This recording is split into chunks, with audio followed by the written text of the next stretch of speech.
El proceso de revolución de independencia y la participación de las mujeres, pueblos originarios y afrodescendientes. La independencia de México, 1810 a 1821, no fue solo obra de líderes como Miguel Hidalgo, José María Morelos y Vicente Guerrero, sino que involucró a muchos sectores de la sociedad que históricamente han sido invisibilizados, mujeres, afrodescendientes y pueblos originarios.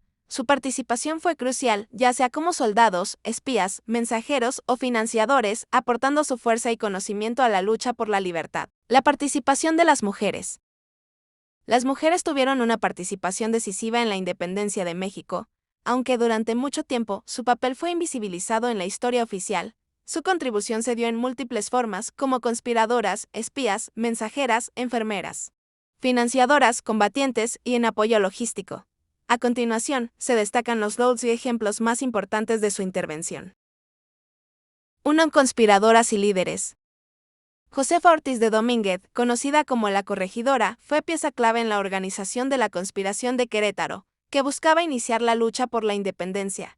Al descubrirse la conspiración, Josefa envió un mensaje a Miguel Hidalgo para advertirle, lo que adelantó el levantamiento del 16 de septiembre de 1810. Leona Vicario, una de las principales financistas y colaboradoras del movimiento insurgente, fue parte del grupo de los Guadalupes, un círculo insurgente clandestino en la Ciudad de México. Además de financiar, Leona enviaba información crucial a los insurgentes y fue arrestada por sus actividades. Tras escapar, continuó apoyando la causa hasta el final del conflicto. 2. Mensajeras y espías. Muchas mujeres actuaron como correos humanos, llevando mensajes, armas y suministros a través de zonas vigiladas por las fuerzas realistas. Gracias a que eran mujeres, solían pasar desapercibidas por los soldados enemigos. Gertrudis Bocanegra, originaria de Michoacán, fue espía y mensajera de los insurgentes, organizó movimientos en su región. Al ser descubierta, fue capturada y ejecutada por los realistas en 1817. 3. Combatientes y líderes de guerrillas. Algunas mujeres no solo apoyaron desde la retaguardia, sino que tomaron las armas y participaron en combates. María de la Soledad Liune Camila Cervantes, conocida como la Capitana, combatió al frente de las tropas insurgentes junto a su esposo con gran valentía y liderazgo. Mary N. Rodríguez del Toro, junto con su esposo, planeó el secuestro del virrey para apoyar la causa insurgente. Aunque no llegó a concretarse, este intento evidenció su compromiso con la lucha. 4. De enfermeras y apoyo logístico. Durante las campañas militares, las mujeres atendían a los heridos, preparaban alimentos y cuidaban a los combatientes. Su trabajo logístico era fundamental para la continuidad de las tropas insurgentes en condiciones difíciles. 5. Resistencia y martirio. Muchas mujeres pagaron con su libertad e incluso su vida por su participación en la independencia. Fueron encarceladas, torturadas y ejecutadas por colaborar con los insurgentes. Su sacrificio dejó un legado que inspiró a las generaciones futuras. 6. Impacto en la posindependencia. Aunque las mujeres jugaron un papel fundamental en la independencia, su situación no mejoró significativamente tras la consumación de la lucha en 1821. Los derechos civiles y políticos siguieron restringidos para ellas durante décadas, no obstante. Su participación en la guerra fue una semilla para los futuros movimientos feministas en México. Mujeres históricas. Josefa Ortiz de Domínguez. Sin duda, la mujer más reconocida por su pelea en la independencia de México, Ortiz de Domínguez participó en la conspiración de Querétaro y fue pieza clave para el inicio de la lucha que encabezó Miguel Hidalgo en Dolores, en Guanajuato. Debido a que era la esposa del quegador de Querétaro, Miguel Domínguez es conocida como la Corregidora. Josefa, quien era criolla de ascendencia española nacida en México, fue una de las principales participantes de la conspiración de Querétaro, cuyo plan era que los rebeldes se levantaran en armas el 1 de octubre de 1810. A pesar de varios factores que entorpecieron el proceso, Josefa jugó un papel extremadamente importante en la lucha, pero no fue la única mujer en ayudar.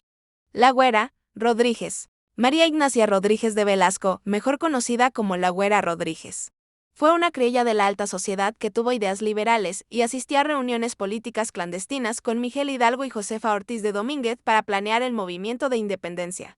Además, tenía acceso a información política privilegiada, debido a que su padre fue regidor de la Ciudad de México y a su relación con otros personajes de poder, lo que la convirtió en una importante pieza para el movimiento. Mary N. Rodríguez del Toro. También de ideología liberal, Mariana Rodríguez del Toro conspiró contra el gobierno virreinal. Rodríguez del Toro fue una de las encargadas de que se empezara a planear un nuevo ataque en contra del virrey, y aunque la conspiración fue descubierta y amenazada, no delató a ningún miembro del grupo. Leona Vicario. Otro nombre fuertemente reconocido de la época es Leona Vicario, quien fue una de las primeras mujeres periodistas mexicanas durante la Guerra de Independencia. Vicario se dedicó a informar a los insurgentes de todos los movimientos que podían interesarles. Desde la Ciudad de México, ella les avisaba de lo que ocurría ahí y también les ayudó proporcionándoles algunos bienes. Además fue parte de las huestes del general José María Morelos y Pavón. María Luisa Martínez de García Rojas. Esta mujer ayudaba a los insurgentes en Michoacán, proporcionándoles información, víveres y recursos. Después de ser detenida y encarcelada en 3 ocasiones, fue fusilada en 1817. Sin embargo, es recordada como una figura importante para la Guerra de Independencia.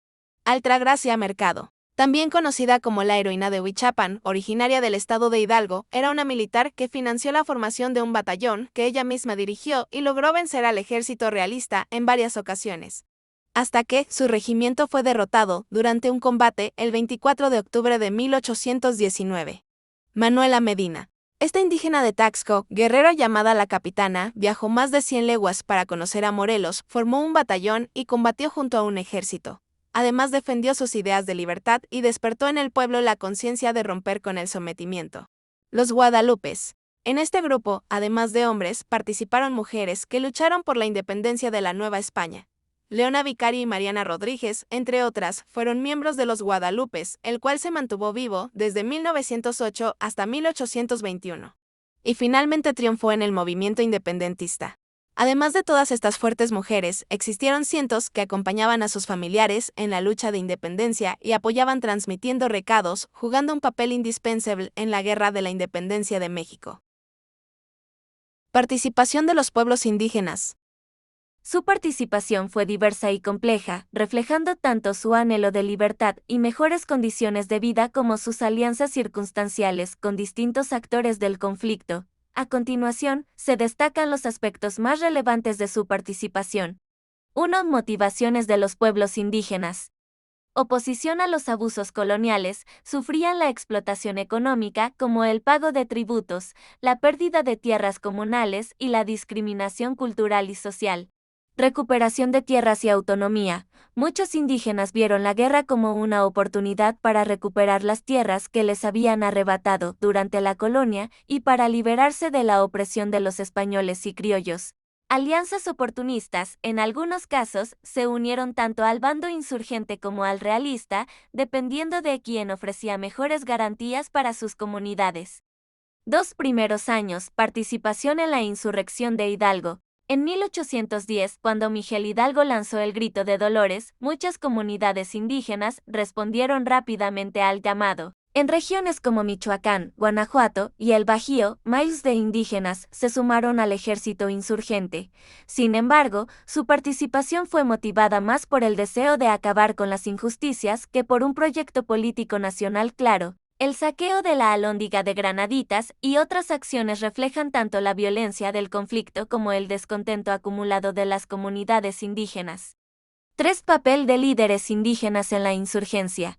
José María Morelos y Pavón, de ascendencia mestiza y indígena, contó con el apoyo de comunidades indígenas del sur, especialmente en Guerrero y Michoacán. En Guerrero, el cacique indígena Pedro Ascencio de Alquiciras encabezó guerrillas, resistiendo la represión realista y defendiendo la causa insurgente. Galeana y los hermanos Bravo, aunque criollos o mestizos, lideraron ejércitos con amplia participación indígena. 4. Participación en guerrillas y resistencia local. Tras las derrotas iniciales de los insurgentes, la guerra se fragmentó en guerrillas, donde comunidades indígenas jugaron un papel fundamental. En regiones montañosas y rurales, se convirtieron en refugio para los rebeldes. Los indígenas de la Sierra de Oaxaca, Veracruz y Guerrero mantuvieron viva la resistencia a lo largo de la década de 1810, a menudo en coordinación con líderes como Vicente Guerrero. 5. Ambigüedad en la etapa final del conflicto. Hacia 1820, la independencia de México se negoció entre Agustín de Iturbide realista y Vicente Guerrero insurgente, pero sin contemplar plenamente las demandas indígenas. A pesar de su apoyo a los insurgentes, los indígenas no obtuvieron grandes beneficios inmediatos tras la independencia. En muchos casos, las nuevas élites republicanas perpetuaron la explotación y despojo de tierras. 6. Impacto y legado. La participación indígena fue clave para el triunfo insurgente, pero sus demandas fueron marginadas en el nuevo orden independiente. A pesar de ello, su intervención en la lucha sentó precedentes para futuras movilizaciones sociales en la historia de México. La exclusión de los pueblos indígenas en la organización del nuevo Estado independiente contribuyó a que, en las décadas posteriores, continuaran las luchas por la tierra y los derechos, como se evidenció más tarde en la Reforma y la Revolución Mexicana. En resumen, los pueblos indígenas no solo fueron una fuerza significativa en los ejércitos insurgentes y las guerrillas, sino que su participación mostró la complejidad del proceso de independencia, donde su búsqueda de justicia social y autonomía quedó, en gran medida, postergada en el México independiente. Participación de los afrodescendientes. La participación de los afrodescendientes en la independencia de México fue fundamental, aunque su rol ha sido tradicionalmente invisibilizado en la historiografía oficial. Desde el inicio de la lucha independentista en 1810, numerosos hombres y mujeres afrodescendientes se unieron al movimiento insurgente, aportando tanto su fuerza militar como sus demandas de libertad y igualdad. 1. Contexto de la población afrodescendiente en la Nueva España. Durante la época colonial, muchos africanos y sus descendientes fueron traídos como esclavos para trabajar en plantaciones, minas y tareas domésticas. Con el tiempo, surgieron comunidades afrodescendientes libres conocidas como pueblos de castas. A pesar de ser una minoría, los afrodescendientes estaban integrados en distintos sectores de la sociedad colonial. Sin embargo, sufrían discriminación y exclusión social, lo que los llevó a ver en el movimiento independentista una oportunidad para mejorar sus condiciones. 2 líderes afrodescendientes destacados en la independencia. Vicente Guerrero es uno de los principales héroes de la independencia. Era afrodescendiente por parte de su madre y jugó un papel crucial en la fase final de la lucha. Guerrero comandó guerrillas en el sur del país y, más tarde, fue clave en la consumación de la independencia al formar la alianza con Agustín de Iturbide en el Plan de Iguala 1821. Tras la independencia, se convirtió en presidente de México en 1829, siendo el primer mandatario afrodescendiente en el país. José María Morelos y Pavón, otro líder insurgente, era mestizo, con una importante ascendencia africana. Morelos lideró la segunda etapa de la lucha por la independencia y planteó en sus sentimientos de la nación principios de igualdad y justicia social, buscando abolir la esclavitud. 3. Contribución militar y social. Las guerrillas insurgentes en regiones como Guerrero, Oaxaca y Veracruz contaron con la participación de numerosos afrodescendientes, quienes aportaron habilidades tácticas, conocimiento del terreno y una gran resistencia a las duras condiciones de combate. Además de su participación militar, los afrodescendientes integraron los esfuerzos sociales para cambiar la estructura colonial. Uno de los objetivos centrales del movimiento independentista fue la abolición de la esclavitud, algo que resonaba profundamente en estas comunidades. En efecto, Vicente Guerrero abolió oficialmente la esclavitud en México en 1829. 4. Abolición de la esclavitud y legado. La lucha por la independencia no solo buscaba la separación de España, sino también la transformación de una sociedad injusta. En este contexto, la abolición de la esclavitud fue uno de los logros más importantes para las comunidades afrodescendientes. Si bien en algunos lugares la esclavitud ya había empezado a desaparecer durante la guerra, fue la presidencia de Vicente Guerrero la que consolidó esta medida a nivel nacional. 5. Invisibilización posterior. A pesar de su participación activa en la independencia, la historia oficial ha tendido a minimizar o ignorar el aporte de los afrodescendientes. Durante el siglo XIX, se consolidó un discurso nacionalista que privilegiaba la identidad mestiza mezcla de indígenas y europeos, relegando a los afrodescendientes a un segundo plano en la narrativa histórica. Conclusiones. La independencia de México fue un proceso complejo que involucró a sectores históricamente marginados como las mujeres, los afrodescendientes y los pueblos indígenas. aunque sus aportes fueron fundamentales. La historia oficial no siempre ha reconocido su participación en justa medida. Hoy en día, es importante recuperar estas narrativas para construir una visión más inclusiva y completa del pasado, honrando a quienes también lucharon por la libertad del país.